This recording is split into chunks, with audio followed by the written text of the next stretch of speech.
నేనైతే చాలా బాగున్నాను. Welcome back my channel Vizag family vlogs. ఇవాళ అయితే పుదీనా రైస్ తయారు చేసే విధానం అయితే చూపిస్తాను, వచ్చేయండి.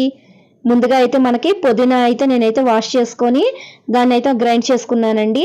అలాగే బంగాళదుంప ముక్కలు, క్యారెట్ ముక్కలు, కొంచెం కొత్తిమీర, ఉల్లిపాయలు, పచ్చిమిరపకాయలు, టమాటా, బఠానీ, మిల్ మేకరు, మసాలా సామాన్లు, అల్లం పేస్టు ఇవన్నీ కూడా నేను రెడీ చేసి పక్కన పెట్టుకున్నానండి.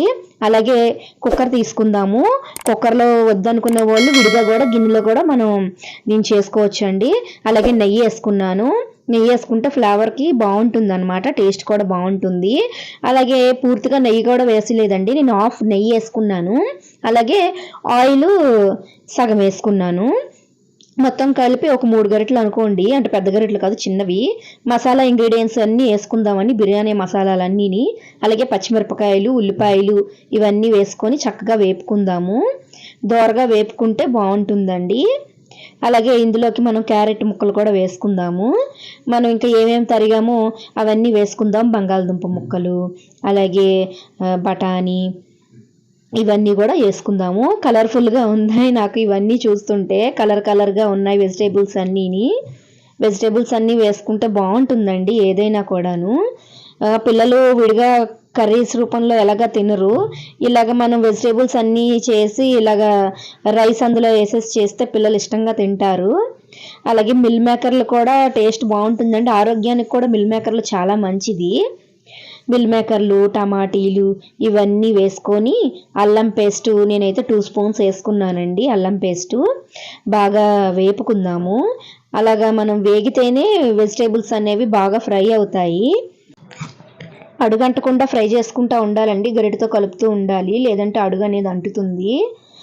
ఇంకా మనం ఈ పుదీనా గ్రైండ్ చేసుకున్నాం కదా, ఆ పుదీనా పేస్ట్ కూడా అందులో వేసుకుందాము. పచ్చివాసన పోయేదాకా ఫ్రై చేసుకోవాలి, 4 వైపులా కలుపుకొని.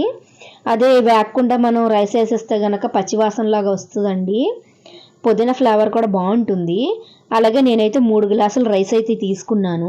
ఏ గ్లాస్తో రైస్ తీసుకుంటే మీరు ఆ గ్లాస్తోనే 1 గ్లాసుకి 2 గ్లాసులు వాటర్ అయితే వేసుకోండి. నేనైతే 3 గ్లాసులు రైస్ తీసుకున్నాను కదా, 6 గ్లాసులు వాటర్ అయితే పోసుకున్నాను. అలాగే గరం మసాలా పౌడర్ వేసుకున్నాను కొంచెం. అలాగే సాల్ట్ కూడా నేను 3 స్పూన్స్ అయితే వేసుకున్నానండి. ఇంకా మీకు కూడా సాల్ట్ ఇంకా ఎక్కువ తినేవారైతే కనుక ఉప్పు చూసుకొని మీరు కావాలంటే వేసుకోండి. అలాగే నేను కొంచెం పసుపు కూడా వేసాను. కొంచెం కొత్తిమీర ఇవన్నీ వేసుకొని 4 వైపులా కలుపుకుందాము. 4 వైపులా కలిపేసుకొని ఇంకా కుక్కర్ మూత పెట్టేసుకుందాము. నేనైతే కనుక 2 విజిల్స్ పెట్టానండి. 2 విజిల్స్ తర్వాత ఇంకా సిమ్లో పెట్టాను ఒక 2 సెకండ్స్, ఇంకా ఆఫ్ చేశాను. ఇంకా రైతా చేసుకుందామని చెప్పి నేనైతే సన్నగా ఉల్లిపాయలు అది తరిగేసానండి. ఇంకొంచెం పెరిగేసి చిన్న వాటర్ వేసి మొత్తం కలిపాను. ఈ పుదీనా రైస్లోకి రైతా 2 కాంబినేషన్ చాలా బాగుంటుంది. నేను ఇవాళ సండే, ఇవాళ నాన్ వెజ్ తిన్నండి 4 ఆదివారాలు, అందుకనే నేను రైతా చేసుకున్నా. ఇంకా కుక్కర్ విజిల్ అయితే అయిపోయింది, చూద్దాం ఓపెన్ చేసి. అసలు వావండి, చాలా బాగుంది, కంటికైతే బాగా కుక్ అయింది. ఇంకా మిల్ మేకర్లు అయితే బాగా కనబడుతుంది. ఇంకా లోపలికల్లా నేనైతే కలుపుతున్నాను కానీ బాగుంది. ఇంకా ఇలాగే వడ్డించేసుకుని తినండి. ఇంకా సబ్స్క్రైబ్ చేయడం మర్చిపోకండి. Thanks for watching, bye.